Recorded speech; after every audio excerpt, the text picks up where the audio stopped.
যে আজি আমি UPPL দলৰ পৰা ৰাকেশ ভৌমৰ নেতৃত্বত আমি সমূহীয়াভাৱে পদত্যাগ কৰিলোঁ। যে এইকাৰণে আমি পদত্যাগ কৰিলোঁ যে আমি দলটোত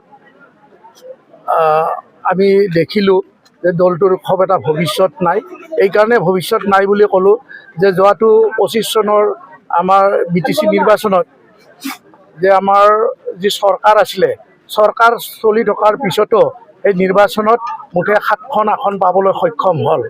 আৰু তাৰপিছত 2026 যি বিধানসভাৰ নিৰ্বাচন হ'ল, এই বিধানসভাৰ নিৰ্বাচনত 7জন বিধায়কৰ ভিতৰত এজনো জিকাব নোৱাৰিলে। য'ত নেকি 5 বছৰ দপদপাই চৰকাৰ চলি আছিলে, 5 বছৰ BTADৰ কাম কৰা হ'ল।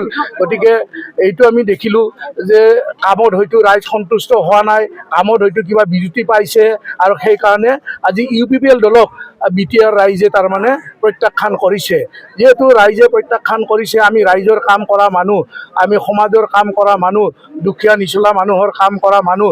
গতিকে আমি যদি ৰাইজৰে কাম কৰিব নোৱাৰোঁ, আমি অনুষ্ঠানৰ কাম কৰিব নোৱাৰোঁ, তেতিয়াহ'লে আমি সেই দলত থাকি আমাৰ কি মানে লাভ হ'ব।